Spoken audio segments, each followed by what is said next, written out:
महाराजांनी गोड प्रमाण दिलं. जसं त्या योगायोगानं सूरदासाच्या हातात कावडा सापडतो. माझ्याकडे लक्ष द्या, काय म्हणलं मी? त्या सूरदासाच्या हातात जसा कावडा योगायोगानं सापडतो, तसा 3.5 हाताचा नरदेव आपल्याला योगायोगानं प्राप्त झालाय. योगायोगानं मिळाला, पण कळाला. जर कळाला असताना आपण ज्या कामा करता आलो तेच काम आपण केले असते. आपण कशा करता आलो? देवानं कशा करता पाठवलं आपल्याला माहिती? देवे दिला देह भजना गोमाटा, भजना करता पाठवलंय, पण आपण भजन करत नाही आणि भोजनाचा आस्वाद घेतल्याशिवाय. हा, तुमचं आमचं असं आहे, आपलं असं आहे, आपण ज्या कामा करता आलो ते कामं करत नाही आणि रिकाम कुठाने केल्याशिवाय राहत नाही. कशा प्रकारे? एकदाचा प्रसंग सांगतो. दृष्टांत दिला की सिद्धांत पटत असतो. कसं आपण रिकामे कामे करतो. एका गावाला जायचं होतं, हायवे रस्त्यापासून ते गाव 5 किलोमीटर आहे, पण शॉर्टकट पाऊल वाटेन जर गेलं तर ते गाव 2-3 किलोमीटर आहे. मग अशा पाऊल वाटेनं बरेच लोक चाललेत. मला अगोदर असं सांगा सर्व वारचे मंडळी, शेताच्या बांधावरून पाऊल वाट पडते, पण कधी पडते? पावसाळ्यात. नक्की तू वावर मजा तशी काम मस्त आहे. पाऊल वाट कधी पडते?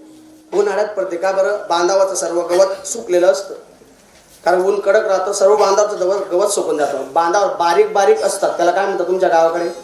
धुळे जिल्हा हा सुक्कड, आमच्याकडे त्याला कुसळ म्हणतात, तुमच्याकडे सुक्कड म्हणतात, असं फरक आहे. मग त्या कुसळांचा बांध होता. लक्ष द्या, त्या कुसळांच्या बांधावरून बरेच लोक चाललेत. किती लोक चाललेत? मोजा, शाळेचे पोरं मोजा रे. किती लोक चाललेत त्या बांधावरून? सासरा, जावाई, जावयाची पत्नी, सासऱ्याची मुलगी. किती लोक चाललेत? आत्या. किती लोक चाललेत? गणित मग पुरा पक्का आहे तुम्ही, वा मस्त.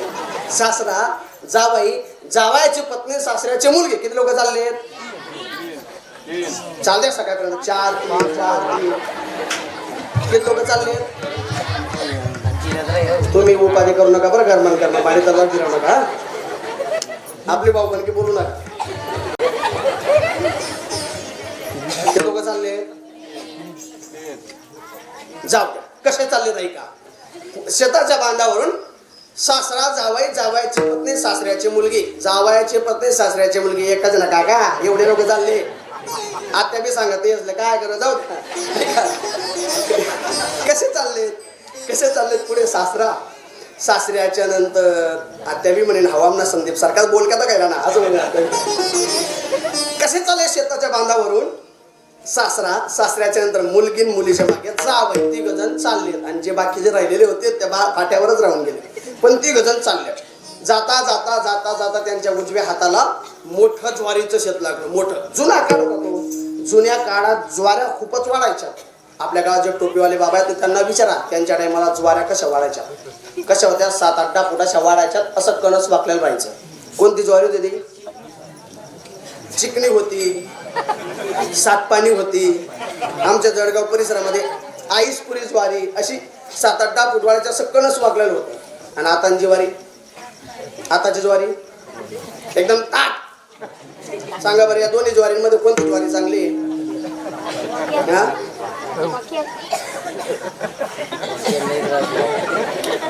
तुमले काय माहिती रे हो? वाकलेली ज्वारी का चांगली त्याचं कारण सांगताय का? कणस झुकलेला आहे म्हणून चिमणी एकही दाणा खात नाही. कणस ताट आहे म्हणून चिमणी एकही दाणा सोडत नाही. मग हे ज्वारी कधी समजल?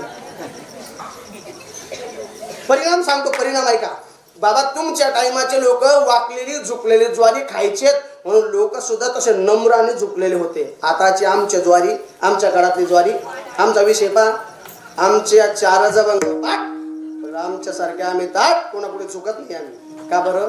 परिणाम ज्वारी असं आहे. म्हणून झुकणं प्रत्येकाने शिकलं पाहिजे. आपण सर्व शेतकरी आहात.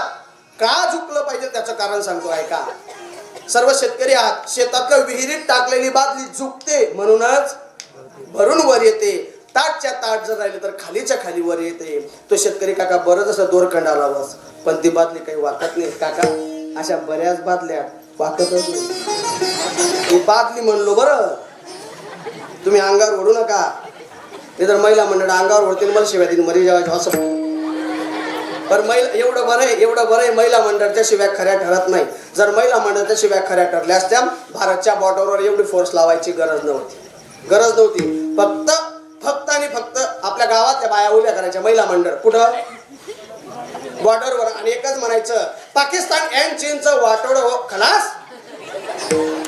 पण देव येतो देव, देवाचं स्किल खूप भारी आहे, देवाचं स्किल एवढं भारी आहे, देव तुमच्या आमच्या मनासारखं कधी होऊ देत नाही, कधीच नाही. खोटं पट्ट का तुम्हाला?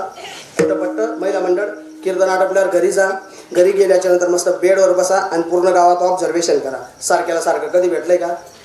भेटलंय? उदिलंय देव भेटू दिलंय.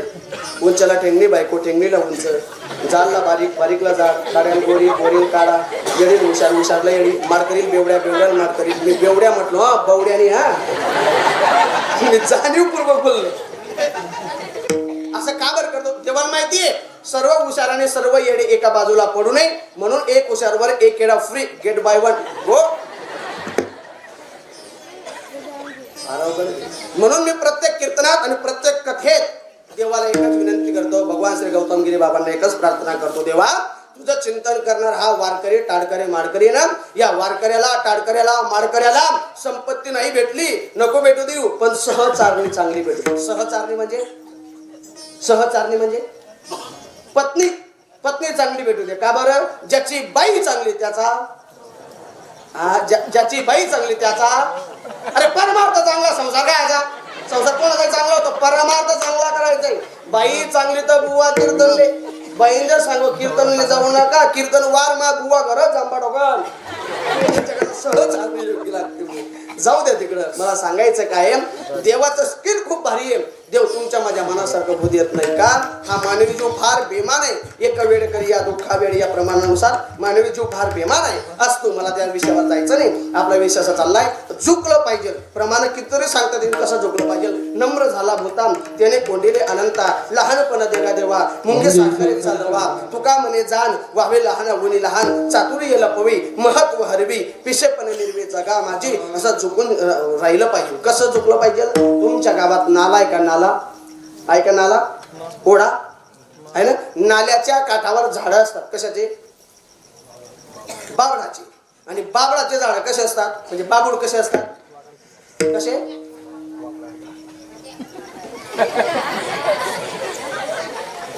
बाबूड कसे असतात माहित नाही? बाबू येडानी येणं आपले येडानी. बाबूड ताट असतात. कसे असतात?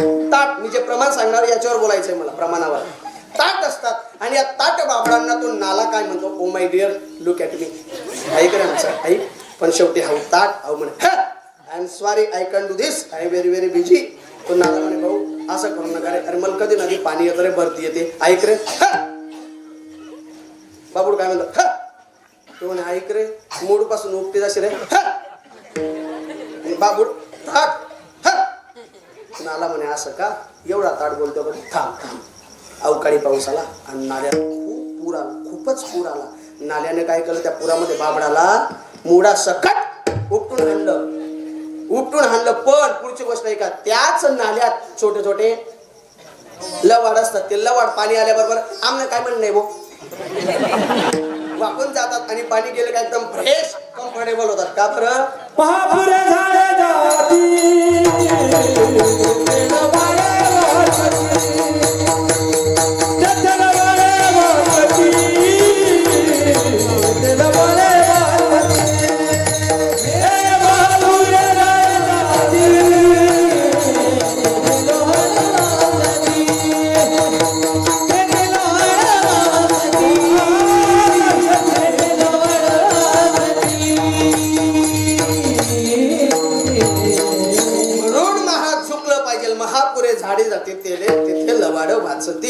झुकणं शिकलं पाहिजे. जो झुकतो तोच टिकतो. झुकलेली ज्वारी सासरे बुवानी पाहिली आणि सासरे बुवा जावायला म्हणतात, जावाय बापू वा वा वा काय ज्वारी वा, 30 पोता येईल. तेवढ्या सासरा म्हणे मामा हाच तर तुम्हाला.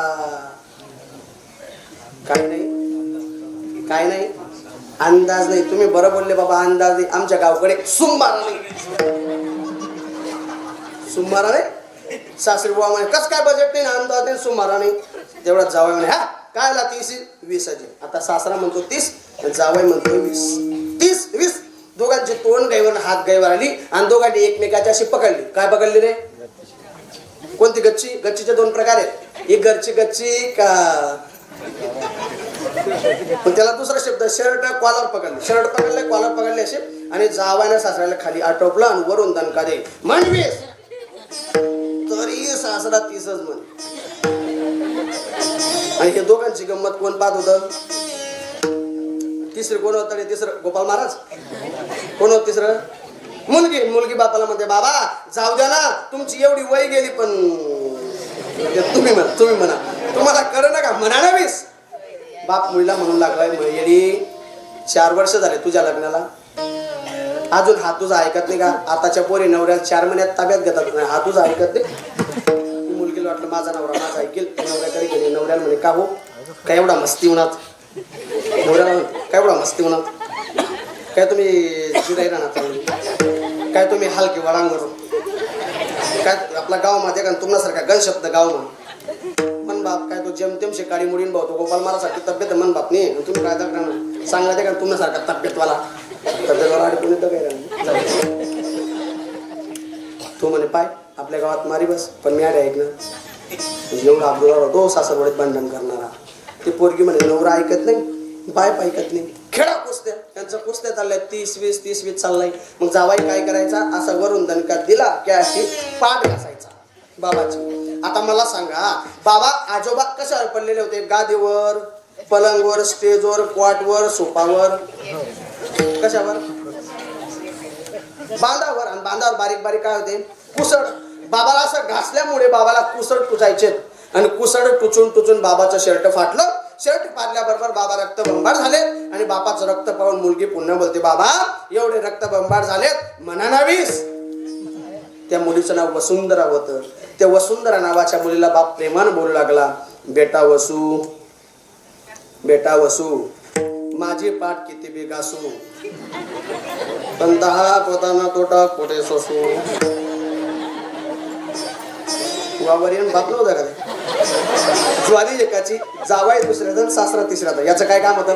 त्या पाऊल वाटेनं जाणं, गावाचा पल्ला गाठणं. गावाला गेला नाही रिकामे कुटाने करत बसला. तसं तुमचं माझं प्रत्येकाचं आहे. नरदेवरूपी गावाला आल्यानंतर भजन करणं तुमचं माझं काम आहे, पण आपण भजन करत नाही. म्हणून नरदेहाची किंमत आपल्याला कळत नाही. नरदेहाची किंमत कळत नाही म्हणून महाराज म्हणतात नरदेह प्राप्त होणं फार दुर्लभ आहे.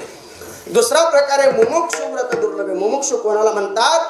देवासाठी घेऊन जोग अवघा भोग तेजे येला किंवा पुसावेशी हेची वाटे जे जे भेटे तयासी किंवा जो भेटे त्याला एकच विचारायचं का हो काय मी उधार पावेन काय तुका करीन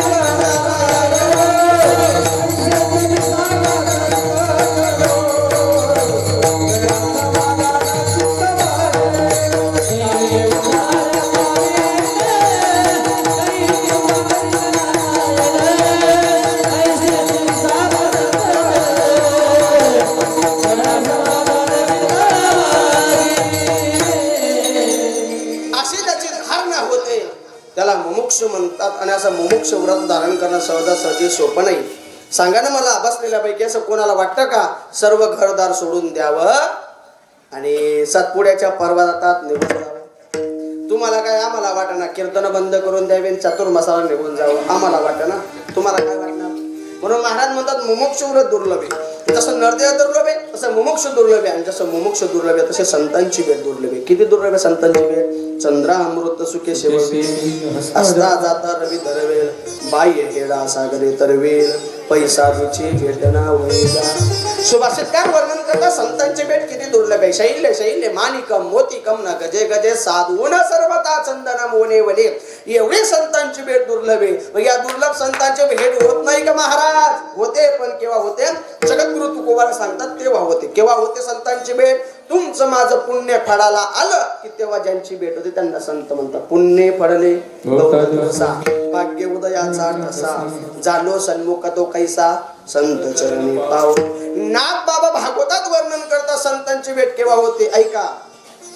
निष्काम मतानेच्या दृष्टी अनंत पुण्य कोट्यान कोटी रोकड्यालाही जे पाठोवाटी काही बोल बेटी हरिप्रियांची. एवढी संतांची भेट दुर्लभ दुर्लभ संतांची भेट आपल्याला तेव्हा होते. ऐशी कर्म साम्य दशा, कर्माचे दशा जेव्हा सेम होते तेव्हा ज्यांची भेट होते त्यांना संत म्हणतात. अशा दुर्लभ संतांची लक्षणं काय ज्ञानोबा ज्ञानेश्वर उल्लेख देतात. जो खांडावया घाव घालिका लावणी जयाने केली, दोघे एकच सावली वृक्षू दे जैसा. किंवा दुसरं प्रमाण ओवी असे सांगता येईल, व्यापक आणि उदास तैशे का आकाश तैशे जयाचे मानस सर्वत्र गा. अशा प्रकारे संतांची भेट दुर्लभ आहे. दुर्लभ संतांची लक्षणं अशा पद्धतीची आहेत. आणि असे संत मला भेटलेत म्हणून या संतांची भेट झाली, म्हणून संत भेटीचा काळ धन्य आहे. मान्य महाराज, संत भेट झाली, संत दुर्लभ भेट, संतांची भेट दुर्लभ आहे. ते दुर्लभ संत तुम्हाला भेटलेत म्हणून संत भेटीचा काळ श्रेष्ठ ठरला, मान्य आहे. पण एवढ्या दुर्लभ संतांच्या भेटी झाल्या, अनुभव काय आला, फायदा काय झाला तुमचा? अभंगाच्या दुसऱ्या संदेहाच्या सुटल्या गाठी, सुटल्या गाठी. संदेहाच्या सुटल्या गाठी, सुटल्या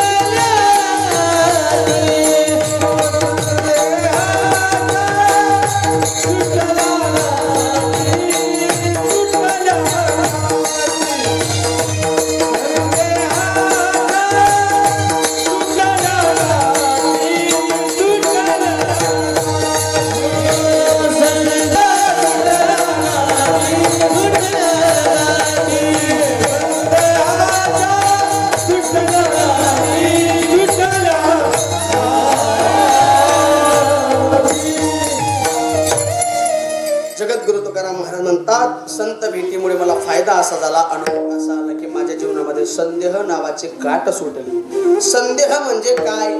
संदेह नेमका आहे तरी कसा? संदेहाचे प्रकार काय? संदेह म्हणजे तुमचं आमचं पाप आहे. कशा प्रकारे याच्यावर आपल्याला चिंतन करायचंय. तत्पूर्वी वारकरी संप्रदायाच्या नियमाप्रमाणे सर्वांनी आडे चाळे मोकळे करा. पायात चप्पल बूट असतील तर 1 मिनिटाकरता चप्पल बूट काढून घ्या. आळस न करता सर्वांनी हातानं टाळी, मुखानं पांडुरंगाचं चिंतन करू. विठोबा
हार सुंदर होते. माझ्या उंची एवढे हार होते. आनंद म्हणजे काही काही एवढे हार असा राहतस. अरे अरे पण फुला टाकणार बी असा राहतस.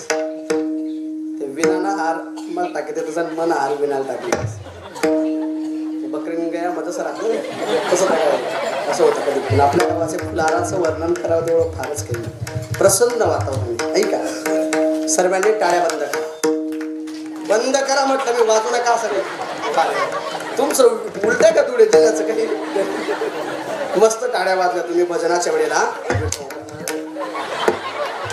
एवढा घात करतात तेव्हा सोबत असं कधीच करू नये. कीर्तनात टाळी वाजली पाहिजे. कीर्तनात टाळी वाजल्याने काय होतं? कीर्तनात तर टाळी बुक्का लावून घ्या मला जाऊ. होय पातकाची होळी म्हणून कीर्तनात टाळी वाजली पाहिजे. टाळी वाजल्याने फार कीर्तनात आनंद. देवाचे आपल्यावर फार उपकार आहे. एवढी मोठी महामारी गेली, या महामारीमध्ये चांगले चांगले पुण्यवान लोक सुद्धा चालले गेले बिचारे, बरेच लोक चालले गेले. पण आपण सर्वजण देवानं आपल्याला कम्फर्टेबल ठेवलं. एवढे देवाचे उपकार आहेत आपल्यावर, म्हणून त्या देवाच्या उपकारातून मुक्त होण्याकरता तरी टाळ्या वाजल्या पाहिजे.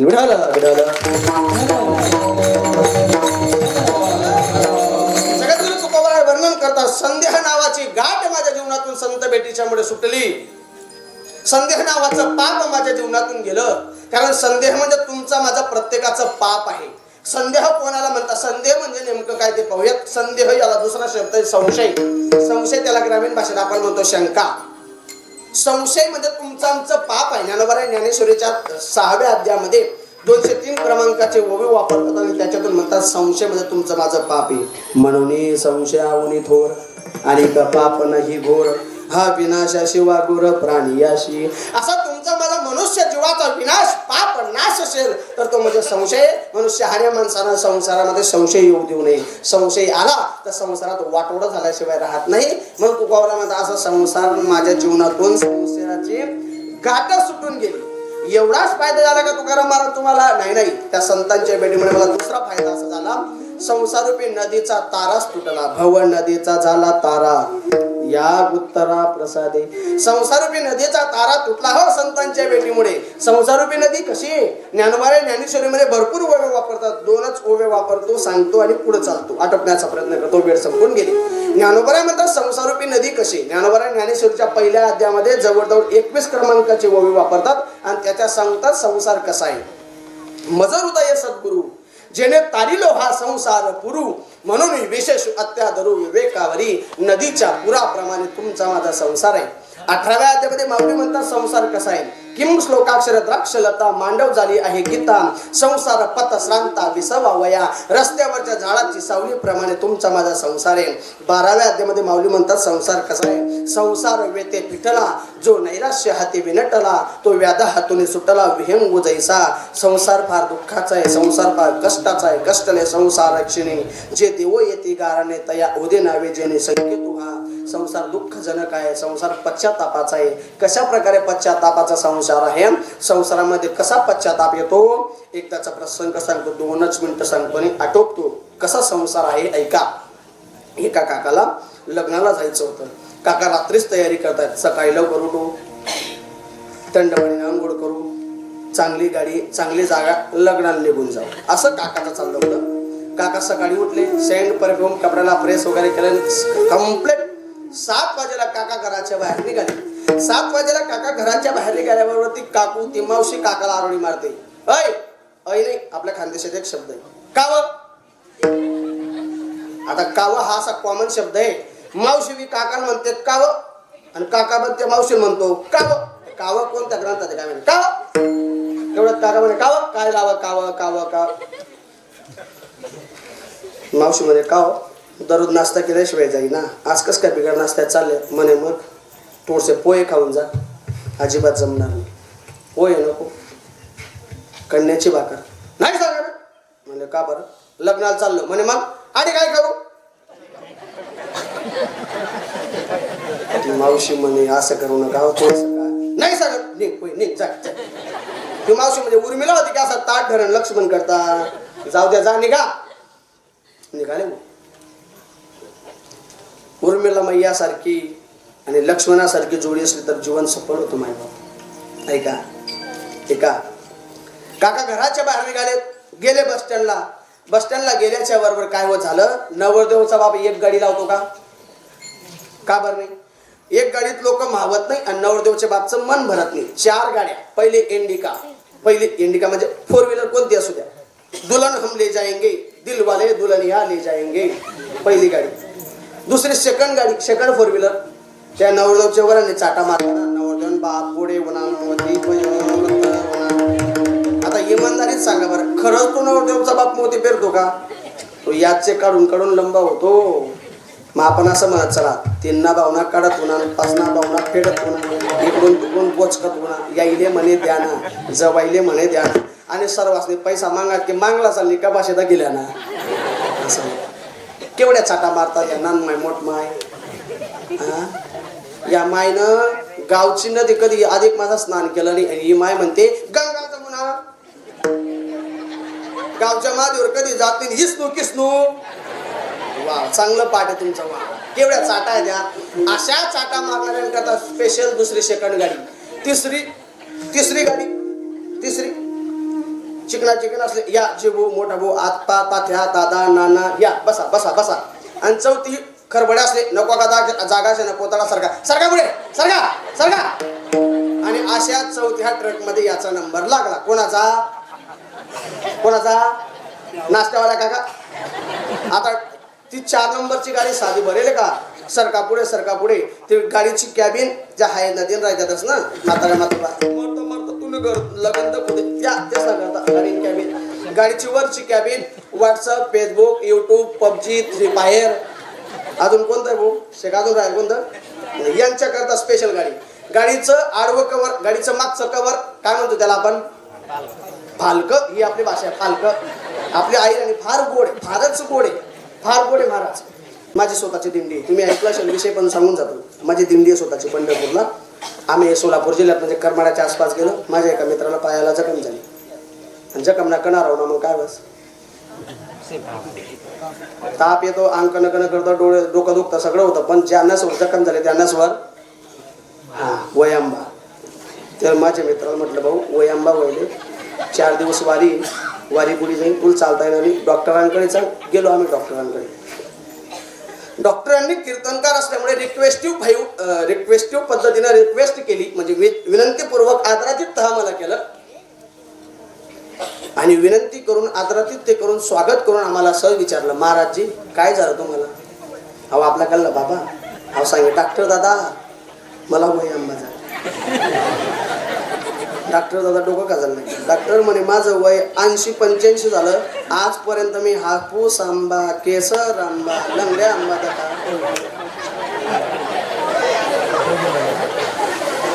त्या सर्व ग्रुपमध्ये मी आगाऊ होतो.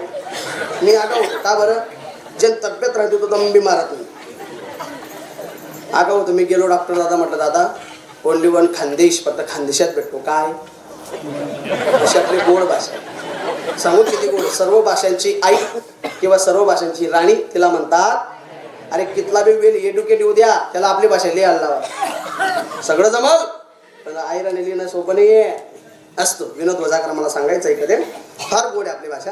गाडीचं मागचं कवर त्याच्यावर सुद्धा सर्व तरुण अशी पोत्यांसारखी भरलेली गाडी निघाली वो गावाच्या बाहेर निघाली आणि छोटासा डोंगर होता त्या डोंगराच्या पायथ्याला लागली आणि बरोबर 11:03 झाले. त्या पायथ्याला लागले तिथं बरं 11:03 गाडी लागल्याच्या बरोबर आता गाडी काही लवकर पूर्ण स्टॉपवर पोहोचत नाही. मागून लोक लय कुरकुरू करायला लागलेत तरी सुद्धा म्हणे पंचर निघेन मग गाडी जाईल. सर्व लोक उतरणार कोणी कुठे सर्व आरोड्या मारणार लोक उतरणार. कस काय 11 वाजे काय कस काय गाडी अशी जाईल कस काय गाडी हाव भाऊ ड्रायव्हर पा कोण नाश्त्यावाला काका ड्रायव्हर म्हणे का भाऊ किती टाइम लागेल म्हणे पाय 11:04 होईल पंचर काढाईल पंचरले तरी जाईल पंचर काढाईल चाकाट येणार 8 काढेल मग गाडी जाईल. का रे भाऊ किती वाज येईल. ड्रायव्हर म्हणे भाऊ कमीत कमी एक तरी एक चाकडा ड्रायव्हरने सांगावा. मग काकाचे इंडिकेटर लागले. मग काका म्हणे अरे तेरी याद आय मिस यू काहीतरी. काकाने एक मोठा डोंगर पाहिला. त्या डोंगरात तिकडे दगड आणि एका छोट्याशा दगडावर जाऊन बसला. काकाने असं हानुवटीला हात लावला. म्हणजे कसं माणूस चिंताक्रांत झाला तेव्हा कसा बसतो रे. चिंता जर असली माणसाला माणूस कसा बसतो तेव्हा वा या दिदीनं बरोबर कोण केली असाच बसतो. असा चिंता करत हानुवटीला असा हात लावून असा बसला. खालून एक बाबा म्हणले हा असा कधी इमोशनल होत नाही नर्वस होत नाही काय कारण आहे. बाबा का टिकत त्याच्याकडे का रे काय झालं अरे चांगलं सांगितलं. कोण म्हणलं रडू नको छातीवर दगड ठेव. रडून झालं छातीवर दगड ठेवला. काका जिवंत राहील का. काका म्हणे नेमकं सांग झालं काय. म्हणे काका माझी पत्नी खूप जीव लावते मला सोन्यासारखे लेकरांचे ताजे पाऊस सुद्धा मला द्यायची पण मी ऐकलं नाही. म्हणे का बरं लग्नात जाण्याकडे तू काय सांगत होता. म्हणे मी एकच सांगू आटे काही खाऊ कट्टले काय खाऊ. बाबा म्हणे खाई न कव्या दगड याची माझा मुद्दा संपला. काकाला पश्चाताप आले कुठं त्या डोंगरात पश्चाताप करण्यापेक्षा घरच थोडस खाऊन घेतलं असं तर अशी पश्चातापाची वेळ आली नसती. म्हणून महाराज म्हणतात जिथं पश्चाताप आहे, दुःख यातना कष्ट स्ट्रगल आहे, तर तुमचा आमचा संसार प्रमाण किती तरी सांगते दुःख बांधवडी आहे हा संसार, सुखाचा विचार नाही कोठे अनेक दुःखे सांगू किती सकळ संसाराची स्थिती, पदोपदी दुःखाचा आहे मृत्यू लोकी सुखाची कानी ऐकी जल कौनाची शवनी कैची सुख निद्रा अंतरुणी इंगडाच्या जेत संसार चित्र उमटे तेत मनोरूपी पटू पाटे जैसे सरोवर आटे मग प्रतिमा नाही असा दुःखाने आतुरात भरलेला संसार आणि या संसारूपी नदीचा तारा तुटला भव नदीचा झाला तारा या उत्तरा प्रसादे संतांच्या दर्शनानं संतांच्या उत्तरानं संतांच्या कृपा प्रसादानं एवढा फायदा मला झाला. म्हणून ते संत कसे आहेत अभंगाच्या शेवटच्या चरणात तुका म्हणे मंगळ तुका म्हणे मंगळ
संदेहाची सुटली गाठी झालो पोटी शीतळ. या ठिकाणी आलो ज्यांनी मला बोलवलं पाठवलं सेवेची संधी दिली सर्वांचे या ठिकाणी आभार मानतो.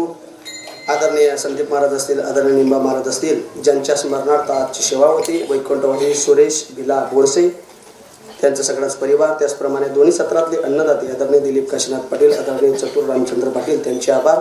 सर्व महाराज मंडळी यांनी उत्कृष्ट साथ दिली त्यांचे आभार. कथाकार मंडळी बाबाजी आदरणीय हरेशजी बाबा त्यांचे आभार मानतो.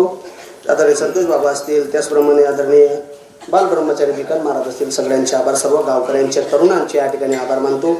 बडबड बोलत असताना अपशब्द अपवाक्य निघू शकतात. चुकीचे वाक्य चुकीचे शब्द माझ्या तोंडून निघाले असतील तर मला तुमचा मुलगा समजाने माफ करा. कारण प्रवासाचा शेण असल्यामुळे अनावधानानं चुकीचे शब्द निघू शकतात. तोंडातून निघालेला शब्द परत घेता येत नाही पण दिलगिरी व्यक्त करता येऊ शकते. कोणाचं मन माझ्याकडनं दुखावलं गेलं असेल तर मला तुमचा मुलगा समजा माफ करा. तुम्हाला 2 मुलं असतील मला तुमचा तिसरा मुलगा समजा. तुम्हाला 1 मुलगा असेल मला दुसरा मुलगा समजा. तुम्हाला एकही मुलगा नसेल मला दत्तक घ्या पण आपला मुलगा समजा. गावाच्या बाहेर धुळ्याजवळ 2 बिघा गाव आहे ना तरी चालेल पण दत्तक घ्या असते. या ठिकाणी आलो भगवान श्री गौतमगिरी बाबांच्या दरबारामध्ये सर्व प्रसन्न मंडळी भेटलेत. अशीच प्रसन्नता तुमच्या जीवनामध्ये राहावी. प्रत्येकाच्या जीवनामध्ये संसारामध्ये भरभराटी यावी आणि प्रत्येकाच्या जीवनामध्ये संसारामध्ये भरभराटी येत असताना प्रत्येक शेतकऱ्याकरता सर्व शेतकऱ्यांच्या शेतमालाला चांगला भाव मिळावा असे भगवान गौतमगिरी बाबांना आपण प्रार्थना करूया. का बरं? कारण तुमचा भाव वाढला म्हणजे शेतकरी सुजलाम सुफलाम झाला असं मला म्हणायचंय. आमचा भाव कायमचा वाढेल पण ब्रँड होता ब्रँड आहे आणि ब्रँड राहणार. त्याचं नाव माझा शेतकरी राजा आहे आणि शेतकरी सुखी झाला तर हे जग सुखी झाल्याशिवाय राहणार नाही. आणि माझ्या शेतकऱ्याच्या सुखाकरता फक्त 2च गोष्टी लागतात. एक म्हणजे निसर्गाची साथ आणि दुसरा म्हणजे हमी भाव. एवढं जर भेटलं तर माझा शेतकरी राजा जगाचा पोशिंदा झाल्याशिवाय राहणार नाही. म्हणून कीर्तनातलं सगळंच पुण्य आपण भगवान गौतमगिरी बाबांच्या भगवान भोलेनाथांच्या चरणी अर्पण करूयात आणि त्यांना प्रार्थना करूयात की माझ्या समस्त या शेतकऱ्यांकरता सुखीचे दिवस आनंदाचे भरभराटीचे दिवस येऊ दे. जेणेकरून शेतकरी सुखी झाला तर जग सुखी होईल आणि जगाच्या सुखाकरता एवढंच कार्य घडावं अशी भगवान गौतमगिरी बाबांच्या चरणी भगवान भोलेनाथांच्या चरणी माऊली ज्ञानोबराय सद्गुरू चोख महाराजांच्या चरणी आपण प्रार्थना करूया आणि पुनश्च आनंदाचा सर्वांना रामकृष्ण हरी करून या